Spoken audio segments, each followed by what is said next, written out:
नमस्कार। मैं doctor Rekha Sharma, senior Ayurvedic consultant, अमूल्य हब्स की तरफ से आप सभी का स्वागत करती हूँ।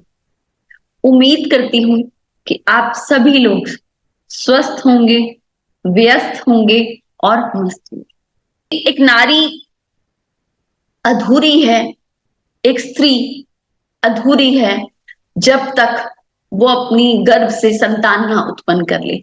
ऐसा कहा जाता है। कहीं हद तक मैं ये मानती हूँ, ये सच भी है, क्योंकि संतान सुख अपने आप में एक बहुत बड़ा सुख है। हम सभी लोग दौड़ भाग की जिंदगी में काम करते हैं, बहुत बिजी रहते हैं, लेकिन कहीं ना कहीं हमें भी कमी महसूस होती है। पर संतान सुख अगर नहीं है तो बहुत सारी समस्याएं हमारे सामाजिक स्तर पर आती है। ऐसा ना हो, बहुत सारी कंप्लेंट्स हैं, बहुत सारे केसेस ऐसे हैं, आपके आसपास भी होंगे, क्योंकि पहले के समय में ऐसा कम होता था। आज जो इनफर्टिलिटी का स्तर है, बंधत्व का स्तर है, संतानहीनता का स्तर है, वो बढ़ता ही जा रहा है। आपने भी देखा होगा, आज जहां पहले 10 बच्चे होते थे, फिर वहां 5 बच्चे होने लग गए, जो एवरेज हम कहेंगे फैमिली में होते हैं। अब वो जो स्तर है, वो 2 से भी घटकर 1 तक आ गया है। अब औसतन लोग एक ही इशू, एक ही बच्चा पैदा करते हैं, क्योंकि सब लोग करियर ओरिएंटेड हैं। इससे कहीं गुना ज्यादा अपने फिजिक, अपनी हेल्थ को लेके कॉन्शियस है। इसमें ये भी एक बदलाव है। तीसरा बदलाव हमारे महंगाई की वजह से भी आया है। लेकिन एक और बड़ा बदलाव है कि बच्चे पैदा ही नहीं हो पा रहे हैं। कारण बहुत सारे हैं, अनगिनत कारण हैं, और एक सबसे बड़ा कारण होता है अननोन रीजन। जहां पे कोई रीजन नहीं है, वहां पर भी ऐसा है। जहां कोई कारण नहीं समझ आता डॉक्टर्स को, तो वो क्या है, क्यों ऐसा हो रहा है कि आज 10 में से 4 महिलाएं इनफर्टिलिटी, बंध्यत्व, बच्चे ना पैदा होने की वजह से परेशान है। क्या ऐसी इश्यूज हैं? क्योंकि ठीक है, आपने उनका महीना कम आ रहा था, ठीक कर दिया, आपने ज्यादा आ रहा ठीक कर दिया, आपने हार्मोनल इश्यूज ठीक कर दिए, आपने सब चीज ठीक कर दी, पर वो ठीक करने से लाभ क्या हुआ? क्या वो बच्चा पैदा करने में सक्षम है? वो सबसे बड़ा क्वेश्चन होगा एक फीमेल का आपके लिए। कि ठीक है मैम, आपने मेरा पीसीओडी ठीक कर दिया, आपने मेरा वाइट डिस्चार्ज ठीक कर दिया, आपने मेरे को मेट्रेजिया वेनेरेजिया जो भी इसको इश्यू आ रहा था वो ठीक कर दिया, क्या अब मैं मां बनने में सक्षम हूँ? ये सबसे बड़ा सवाल होगा जब आप क्लिनिक पे बैठेंगे। और मैं यही चाहती हूँ इस ट्रेनिंग के बाद सबके पास ये उत्तर हो कि हाँ आप सक्षम हैं। पर उसको हाँ तक ले जाने के लिए जो सीढ़ी पे आपको नॉलेज देना है, जो स्तर पर आपको समस्या समझानी है, सॉल्यूशन समझाना है, वो बहुत इंपॉर्टेंट है। वो है मेन बेसिक नॉलेज जो आपको मालूम होना चाहिए, जो मालूम होना चाहिए। इन सबसे पहले मैं आपको यही कहूंगी, एक औरत 2 चीजों से पूर्ण होती है। सबसे पहला उसकी सुंदरता, दूसरा उसका शारीरिक ठीक होना। इसके लिए मैं हमेशा हर सेशन में कहती हूँ, अपने लिए बस 15 से 16 मिनट निकालें। 1 मिनट श्री शक्ति के लिए, 1 मिनट आपके फेस वॉश करने के लिए, और फेस वॉश करने के बाद क्या लगाना है हमें? एलोवेरा जेल, गुलाब जल जरूर लगाना है। और हमें क्या करके आनी है? 3 किलोमीटर की वॉक। पानी की मात्रा में हमेशा, आपने देखा भी होगा, मैं सेशन के बीच में भी बार बार पानी पीती हूँ। पानी सबसे ज्यादा जरूरी है अगर आपको अपना चेहरा भी हेल्दी रखना है, अपना शरीर भी हेल्दी रखना है। मैं उम्मीद करूंगी जो आज के ट्रेनिंग सेशन है उसकी भूमिका मैंने बांध दी होगी। और मैं आपको फटाफट से शुरू करती हूँ आज का जो सेशन है, कि वो बहुत ही महत्वपूर्ण है। और मैं उम्मीद करूंगी आप सबको, आप लोगों की स्क्रीन के सामने मेरी स्क्रीन जो शेयर हो रही होगी, और आप सभी को आवाज मेरी क्लियर आ रही होगी। प्लीज मुझे कोई इंडिकेशन दे दीजिए कि स्क्रीन शेयर है।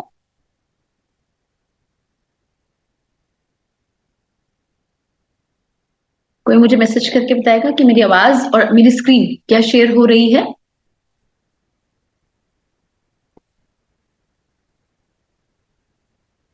ठीक है, हम आगे चलते हैं। आप सबको स्क्रीन पे आ रहा होगा कि इनफर्टिलिटी, वंध्यत्व किसे कहते हैं, राइट। इसको छोटे से फॉर्म में अगर हम हिंदी में कहना चाहें कि एक महिला का गर्भ धारण करने में असमर्थता, वो किसी भी वजह से हो सकती है। वो हो सकता है उसके शारीरिक कोई कमी है, उसके अंदर कोई मानसिक कमी है, उसके हस्बैंड में कोई कमी आ रही है, लेकिन गर्भ धारण तो फीमेल को करना, राइट। तो वो किसी भी वजह से एक फीमेल को बच्चा नहीं हो रहा है, वो होता है इनफर्टिलिटी। ठीक। आप कई बार आप देखेंगे कि आप जैसे कई बार केसेस में क्या होता है कि बच्चे है ही नहीं। कुछ केसेस में होता है कि आपके पास एक संतान है, दूसरी संतान होने में समस्याएं आ रही है। तो दो तरीके का कह सकते हैं हम। क्या? एक प्राइमरी इनफर्टिलिटी, कि जब एक भी संतान नहीं है, आज तक गर्भाशय में, यूट्रस में कभी भी गर्भ धारण नहीं हुआ, पहला। सेकेंडरी इनफर्टिलिटी कब कहते हैं? जब एक बार हो चुका है, दूसरी बार कंसीव नहीं हो रहा। इसमें क्या प्रॉब्लम है? जब 1 साल से ज्यादा कि बिना गर्भ निरोधक के आप प्रेग्नेंट नहीं हो रहे हैं, उस समय कहा जाता है कि आप इनफर्टिलिटी के शिकार हैं। कुछ महिलाएं कई बार क्वेश्चन करती हैं कि मेरे हस्बैंड बाहर रहते हैं, तो 2 साल हो गए शादी को, तो वो पॉसिबल नहीं है। आप अच्छे से यहाँ पर डेफिनेशन पढ़ सकते हैं कि क्या लिखा हुआ है और किस संबंध में लिखा हुआ है। इसीलिए अगर आप अपने हस्बैंड के साथ रहते हैं और आपका शारीरिक संबंध है 1 साल से ऊपर, और आप कोई भी गर्भ निरोधक दवा नहीं खा रहे हैं, इसके बाद भी अगर आपको गर्भ धारण नहीं होता है, मैंने बहुत साफ सुथरे शब्दों में आपको एक्सप्लेन किया है। उम्मीद करूंगी आपको ये समझ में आया होगा कि आप अगर अपने हस्बैंड के साथ रहते हैं और आपने कोई भी गर्भ निरोधक दवा नहीं खाया है, 1 साल से ज्यादा का आपका शारीरिक संबंध है, फिर भी अगर कोई भी महिला गर्भ धारण करने में असमर्थ है, उसको कहा जाता है कि वो बंधुत्व के शिकार है, उसको इनफर्टिलिटी की प्रॉब्लम है, उसको बच्चे नहीं हुए। उसके बाद कारण हजारों हैं। आगे चलते हैं।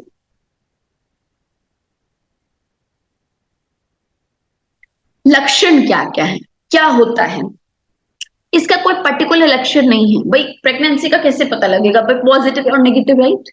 लेकिन यहाँ पर क्या होता है, बहुत ध्यान से सुनिएगा। कई बार महिला कहती है जी प्रेगनेंसी नहीं हो रही, लेकिन हम ये भूल जाते हैं पूछना कि उसकी मेंस्ट्रुअल हिस्ट्री कैसी है, उसका महीना आता भी है या नहीं। जी हाँ, आजकल बहुत सारे केसेस में देख रही हूँ ओपीडी में, महिला को महीना ही नहीं आ रहा है, पीरियड्स ही नहीं होते हैं। कहां से होगा गर्भधारण? महिला का यूट्रस बहुत छोटा है, जो पीरियड्स आते हैं वो भी कॉन्ट्रासेप्टिव पिल्स लेके आ रहे हैं, मतलब स्टेरॉइड लेके आ रहे हैं। तो बहुत सारे कारण हैं, स्ट्रक्चर ही डिफरेंट है। लाइक अगर हम इसमें ड्रॉ करके देती हूं मैं एक बार, ये औसतम अगर हम इसको आपको देख पा रहे हैं तो ये जैसे स्ट्रक्चर बनाया गया है, जैसे अगर एक्सप्लेन करूं मैं, लास्ट टाइम मैंने जैसे बताया था, अगर हम इसको स्ट्रक्चर माने तो स्ट्रक्चर ही ऐसा है या ऐसा है, आधा अधूरा है, टूटा है, कहीं से ठीक से बना नहीं है, ये भी है। अच्छा, सेक्सुअल साइकोलॉजिकल इश्यूज क्या है? आपस में आपका संबंध अच्छा नहीं है, आपकी मानसिक हालत और मानसिक स्थिति नहीं मैच होती है, उसमें भी ऐसा होता है। आपकी उम्र 35 साल से ऊपर है, महिलाओं के लिए जरूर कहूंगी 35 साल के बाद हमारी जो मानसिक और शारीरिक दोनों क्षमताओं में कमी आती है, उसमें भी कई बार ऐसा होता है। और ये आजकल केसेस क्यों बढ़ रहे हैं, क्या मुझे कोई बताएगा? ये इनफर्टिलिटी के केसेस आजकल क्यों बढ़ रहे हैं? क्योंकि हमारी महिलाएं कार्य कुशलता अच्छे से जानती हैं, और अब वो करियर ओरिएंटेड भी हैं। इसीलिए वो महिलाएं, अब शादी की उम्र क्या हो गई है महिलाओं की? 30 साल। जी हाँ, आजकल महिलाएं 30 साल में शादी करती हैं, और वो 5 साल अपने आप को सेटल डाउन करने में लगाती हैं, अपने करियर को सेट करने में लगाती हैं। इसीलिए बच्चे कम पैदा हो रहे हैं और बच्चा होने में समस्याएं, ये बहुत बड़ा फैक्टर है। माफी चाहूंगी, करियर ओरिएंटेड होना अच्छी बात है, आपको समय चाहिए, अच्छी बात है, पर सच में उम्र एक बहुत बड़ा कारण है, ये भी एक कड़वा सच है। संतान ना होना से संबंधित बहुत सारी चीजें हैं। गर्भ ना धारण कर पाना या गर्भ का बीच में भ्रूण को नुकसान हो जाने से गर्भपात हो जाना, कई बार महिलाओं के साथ आपने देखा होगा, ये समस्याएं बहुत आम है, आप लोगों ने सुना भी होगा कि पहले 3 महीने में ही एबॉर्शन हो जाता है या मिसकैरेज हो जाता है, राइट। 6 महीने के बाद हो रहा है, 3 महीने से ऊपर का बच्चा हो रहा है तो एबॉर्शन हो गया, ठीक, कोई ना कोई पार्ट नहीं डेवलप हो रहा है, कारण है, किसी का बार बार मिसकैरेज होता है, ये भी आपने देखा होगा, 3 महीने के बाद मिसकैरेज होता है, 3 बार, 4 बार, 6 बार, तो बहुत ज्यादा है। आपस में दोनों पति पत्नी की भावनात्मक जो मैंने बताया, आपस में तालमेल नहीं है बनता, तो इस वजह से भी बहुत ज्यादा स्ट्रेस रहता है। अच्छा, कारण क्या है? मैं सबसे पहला कहूंगी, आजकल जो आ रहा है वो क्या आ रहा है, एबनॉर्मल स्पर्म अनुपात, साइड में हिंदी में भी ट्रांसफर करके लिखा है। कई बार क्या होता है, हस्बैंड के शुक्राणुओं की गुणवत्ता में कमी होती है, स्पर्म काउंट कम होता है, इस वजह से महिला गर्भ धारण नहीं कर पाती। अच्छा, कई बार शारीरिक संबंध बनाने में भी समस्याएं आती हैं, कई बार कुछ अनुवांशिक समस्याएं भी होती हैं जो पहले से चली आ रही है, मतलब ऐसा हो सकता है कि दादा दादी या नाना नानी में कुछ ऐसी समस्या हैं जो बच्चे बहुत देर से पैदा हो, ऐसी समस्याएं भी हैं। कुछ समस्याएं क्या है कि आप रेडिएशन और स्मोकिंग एरिया जोन में रहते, कोई मेल है और स्मोकिंग करते हैं तो स्पर्म काउंट लो आता है, रेडिएशन में रहते मतलब एक्सरे डिपार्टमेंट में काम कर रहे हैं या कैंसर रेडिएशन से गुजर रहे हैं तो मतलब रेडिएशन के आसपास हैं, डिप्रेशन के शिकार हैं, एंडोमेट्रियोसिस, गर्भाशय की जो सतह है उसके ऊपर संक्रमण हो गया है, सतह मैंने अभी बताया था ना, ये जो सतह है इसके ऊपर संक्रमण हो जाना, यहाँ पे इंफेक्शन हो जाना, जिसको हम एंडोमेट्रियोसिस कहते हैं, आजकल बड़ा कॉमन है, हमारे पास भी ओपीडी में बहुत सारे पेशेंट चल रहे हैं इसके, कम उम्र के लोगों में होता है। और जो सबसे इंपॉर्टेंट है, ध्यान से देखिए क्या लिखा है, फैलोपियन ट्यूब का डैमेज होना, जी हाँ, ब्लॉकेज हो रहा, बहुत कॉमन है आजकल, फैलोपियन ट्यूब का डैमेज होना, फैलोपियन ट्यूब ब्लॉक होना। मुझे मैं स्क्रीन पे नजर नहीं आ रही हूँ, मेरी स्क्रीन, एक मिनट, ध्यान से ये देखिए, ठीक है, ये फैलोपियन ट्यूब है, अगर हम माने ये यूट्रस है और ये ओवरी है, ठीक है, मेरी स्क्रीन सबको मतलब मेरा दिख रहा है क्या वीडियो, क्योंकि मुझे मैं नजर नहीं आ रही हूँ इसमें। हाँ जी मैम। ठीक है मैम, थैंक यू। ये अगर यूट्रस है और ये अगर ओवरी है, मैंने हर बार दिखाया है ये ऐसे करके आपको, तो इनके जो बीच का चैनल है वो फैलोपियन ट्यूब होती है। अगर हम इसको ये लें और ये चैनल मानते हैं, ये तो चैनल ही खराब है, ट्यूब ही खराब। मैम एक्सक्यूज मी मैम, थोड़ा सा ऊपर कर लेंगे इसको। मुझे एक्चुअली ना मैम मेरी ही फोटो नजर नहीं आ रही, दैट्स व्हाई। अभी थोड़ा नीचे इसको थोड़ा सा ऊपर कर दीजिए अपने फेस के पास। हाँ मुझे अब ठीक। हाँ जी। ध्यान से देखिए, ये यूट्रस है और अगर हम कहते हैं कि ये ओवरी है, जिसे अंडाशय हम कहते हैं, इसको ओवम रिलीज करना है और यूट्रस तक पहुंचाना है, ठीक है, फर्टिलाइजेशन यहां होगा, उसके बाद ये ग्रो होके ये यूट्रस में जाता है। अगर मैं ये कहती हूं कि ये ओवरी है, ये यूट्रस है और ये जो पेन मैं बना रही हूं ये फैलोपियन ट्यूब है, ट्यूब का मतलब वो चैनल जहां से इसको यहाँ पास करना है, इसको ओवम रिलीज करके अंडा रिलीज करके यहाँ पहुंचाना है यूट्रस के पास, तो ये जो चैनल है, ये बीच का पेन जो चैनल है वो ब्लॉक हो रहा है, कहते हैं ना ट्यूब बंद हो गई है, तो ये है वो ट्यूब जो बंद हो गई। और जी हाँ, इसका जवाब है कि इन सब कारणों पे आयुर्वेद काम कर सकता है। अगर ये वो कारण है जिसकी वजह से लोगों को प्रॉब्लम आ रही है बच्चा पैदा करने में, जी हाँ, ट्यूब तक खोली जा सकती है आयुर्वेद उपचार से। हम ओपीडी में बहुत सारे केसेस ऐसे करते हैं जिसमें ट्यूब भी खोलते हैं। कुछ महिलाएं स्टीरॉइड्स लेती हैं, कई बार गर्भ निरोधक गोलियां खा रही होती है पीसीओडी की वजह से, कई बार बहुत सारे स्ट्रेस होते हैं, बहुत सारी इतनी सारी समस्याएं चलती है मेंसेस को लेकर, जिससे कि डॉक्टर शादी के पहले भी गर्भ निरोधक दवा लिखते हैं क्योंकि they don't have any option. इसका बहुत बड़ा कारण है। ब्लड प्रेशर की वजह से बीपी की गोलियां चल रही हैं, बैक्टीरियल इन्फेक्शन हो रहा है बैक टू बैक। आजकल अल्कोहल इंटेक इतना ट्रेंड में है कि एक दूसरे को देख के भी बहुत प्रोवोक होते हैं लोग और दारू पीते हैं, तो वहां पे भी प्रॉब्लम आती है। थायराइड ऐसी बीमारी है जहां नहीं ले तो भी प्रेगनेंसी नहीं कंसीव हो पाती। बहुत सारे कारण हैं और एक बहुत बड़ा कारण है अननोन रीजन। जी हाँ, अननोन रीजन। कहीं कारण नहीं बैठ रहा, डॉक्टर थक गया है, हिस्ट्रोस्कोपी करा के, अल्ट्रासाउंड पेल्विस करा के, टीवीएस भी करा लिया डॉक्टर ने, उसके बाद sperm count back to back हो रहा है, लेकिन कहीं कोई रीजन नहीं है, बच्चा नहीं। तो वहां क्या करें, क्या उपचार देंगे आप? कारणों पे बहुत ध्यान दें, क्योंकि मानसिक चिंता, लोगों का उत्पीड़न होता है। हमारा समाज, हम उसी समाज में रहते हैं जहां पर, मैंने ये कहा था, ये कड़वा सच है, कहा जाता है संतान होना सबसे इंपॉर्टेंट है एक स्त्री के लिए, और सच में ऐसा है। मैं और आप उसी समाज में रहते हैं। तो मानसिक चिंता, नहीं हो रहा है, नहीं हो रहा है, इससे और भी ज्यादा हार्मोनल इम्बेलेंस होते हैं।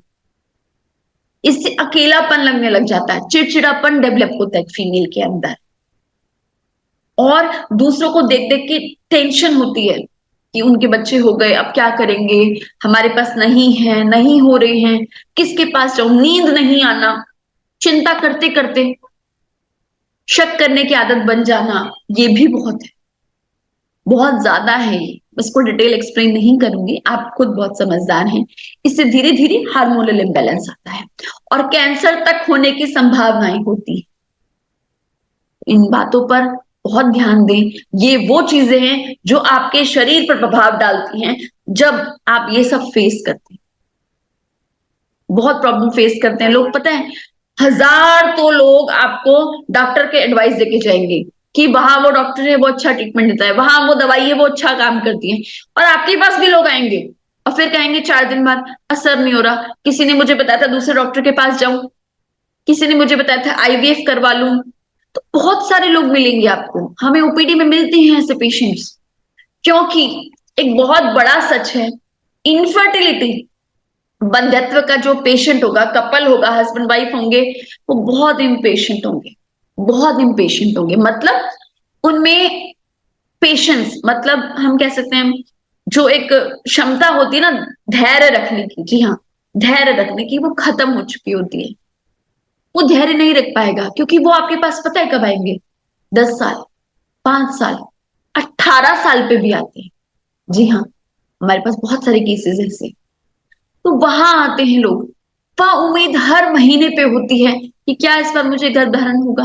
तो वहां पर आपको उनका मानसिक टेंशन को कम करना है, उनको ऐसे कंसोल करना है कि आप उनको पूरी हिदायत के साथ समझाएं, कब ओव्यूलेशन डे आता है उसके साइकिल के हिसाब से, कब उसको मेडिसिन लेना है, कितनी मात्रा में लेना है, कब आपको दिखाना है, और क्या क्या समस्याओं से वो जूझ रही है, जूझ रहे हैं दोनों, वो आपको सॉर्ट आउट करनी है। क्योंकि आप हो सकता है इनफर्टिलिटी पे भी आप श्री शक्ति देंगे, बिल्कुल देंगे, लेकिन कारण अगर स्पर्म काउंट नील का है, कारण अगर लो स्पर्म काउंट का हस्बैंड के अंदर, तो अकेला श्री शक्ति नहीं काम करेगा। मैं समझती हूं कि आप ये बात मेरी शायद समझ रहे होंगे। भाई कारण का इलाज करेंगे ना, तो श्री शक्ति तो आप देंगे, लेकिन अगर कारण हस्बैंड से रिलेटेड है, आप हस्बैंड को भी मेडिसिन देंगे। मैं समझती हूं कि आप मेरी बात समझ पा रहे हैं। अगर हाई बीपी की वजह से या थायराइड की वजह से बच्चे नहीं हो रहे हैं, तो आप वहां पे उस कारण को भी ठीक करेंगे। आपको यहाँ पर बहुत सोच समझकर अपना ट्रीटमेंट प्लान समझाना है। आपको उसके लाइफस्टाइल में चेंजेस लेके आना है, क्योंकि बहुत बड़ा कारण है आज का लाइफस्टाइल। अभी मेरे पास जस्ट मैं ओपीडी करके ही आ रही हूँ, एक डॉक्टर आई थी पेशेंट बनकर, और जो स्लीपिंग पैटर्न है वो रात के 1:30 से 2 बजे का है, उठने का पैटर्न 10 बजे का है। जी हाँ, ये बिल्कुल रीसेंट एग्जाम्पल है, मैं जस्ट अभी ओपीडी देके ही आई हूँ। इसका सॉल्यूशन मैंने यहां दिया श्री शक्ति, लेकिन सिर्फ यहां पर अकेला दवा देना हमारा काम नहीं है। यहां पर कारण समझिए, क्या उसके सोने का पैटर्न भी तो खराब नहीं है, उसको नींद भी आती है कि नहीं आती, पूरे दिन में आउटपुट भी है कि नहीं है, कि या सिर्फ खाना खा रहे इनपुट, पेट की चर्बी तो नहीं बढ़ गई है, जैसे डॉक्टर साहब ने बताया था ओबेसिटी का सेशन लेते हुए, बेसिक मेटाबॉलिक इंडेक्स तो नहीं बढ़ रखा है। मोटे हुए जा रहे हैं कपल, कहां से पैदा करेंगे फिर बच्चे? कारण बहुत है, सोना, उठना, खाना, पीना, आउटपुट देना, स्ट्रेस तो नहीं है, कैसा आपस में अंडरस्टैंडिंग है, बहुत सारी चीजें हैं जो मैटर करती हैं। इसीलिए दवाई को भी इस्तेमाल करने से पहले आप पूरी डिटेल को समझें, पूरे केस को समझें, उसके बाद ही दवा के साथ प्रॉपर इंडिकेशंस दें। आपको इतनी सैर करनी है, इतना पानी पीना है, फ्रूट्स खाने हैं, अल्कोहल स्मोकिंग नहीं करनी है, आपके हस्बैंड को ये दवा लेना है, आपको मुझे तब दिखाने आना है। बहुत सारे इंस्ट्रक्शंस के साथ पेशेंट को भेजें। योगा भी बताएं। देखिए मैंने बहुत सारे इंस्ट्रक्शन इसमें लिखे भी हैं। एक्सरसाइज करें, बहुत ज्यादा वेट गेन को अवॉइड करें, कैफीन को या चाय को, कॉफी को, दोनों को लिमिट करें। जी हाँ, लिमिट करें। स्मोकिंग, टबैको को कम कर दे, बंद कर दे, और शराब को अवॉइड करें, ड्रग्स को भी अवॉइड करें। दवाई मत ले, एक्स्ट्रा दवाई मत ले खुद से, नशीली दवाओं से बचें। सबसे इंपॉर्टेंट योगा है इसमें रामबाण योगा है। कोई सिर्फ एक मेडिसिन के साथ भी ठीक हो सकता है, केला श्री शक्ति के साथ भी ठीक हो सकता है, अगर सिर्फ वो कपालभाति आधे घंटे रोज करता है। अगर कोई शारीरिक समस्या है फीमेल के अंदर, ध्यान से सुनिएगा, अगर उसके गर्भाशय में कोई शारीरिक समस्या है जिसकी वजह से वो मां नहीं बन पा रही है, तो कपालभाति इज रामबाण ट्रीटमेंट इन द योगा, जो कभी भी ऐसा ना हो, ये सॉल्यूशन है इस हर चीज का। यहां पर शारीरिक समस्या से कोई लेडी जूझ रही है, कुछ भी प्रॉब्लम्स पे XYZ है, तो वो श्री शक्ति के साथ क्या करेगी, आधा घंटा कपालभाति सुबह शाम खाली पेट 2 बार का। जी हाँ, रिकमेंडेशन खाली पेट है यहाँ पर इस समय। और श्री शक्ति की रिकमेंडेशन में ये कहूंगी 15 ml दवा, 15 ml पानी दिन में 3 बार लो। खाली पेट ले, खाने से 1 घंटा पहले लो, दिन में 3 बार ले, यहां पर जरूरत है। और यहां मैंने फिर वही कहूंगी, कारण पर ध्यान दें। ये बहुत सारे एक्यूप्रेशर पॉइंट्स हैं जो आपकी स्क्रीन पर हैं, बहुत सारे एक्यूप्रेशर पॉइंट है। मैं एक छोटा सा एक्यूप्रेशर पॉइंट जरूर बताऊंगी। ये आपका हाथ और ये दोनों फिंगर, ये पॉइंट, छोटी उंगली और इसके बीच का ये पॉइंट है, इसको प्रेस करेंगे क्लॉकवाइज एंटी क्लॉकवाइज। ये आपका हाथ है, ये पॉइंट है,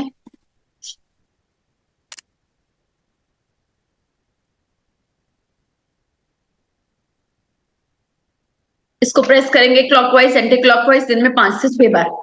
हाँ, 1-1 मिनट के लिए। खाना खाना नहीं खाना खाने से कोई संबंध नहीं है, महीना आ रखा है उस टाइम नहीं आ रखा है, इससे भी कोई संबंध नहीं है। ये जेनाइटल ऑर्गन्स के लिए पॉइंट होता है, ये आप प्रेस कर सकते हैं। बाकी प्रॉपर इनफर्टिलिटी के लिए चाहिए तो ये पॉइंट्स आपके सामने स्क्रीन पर है, आप लोग स्क्रीनशॉट खींच सकते हैं, ले सकते हैं।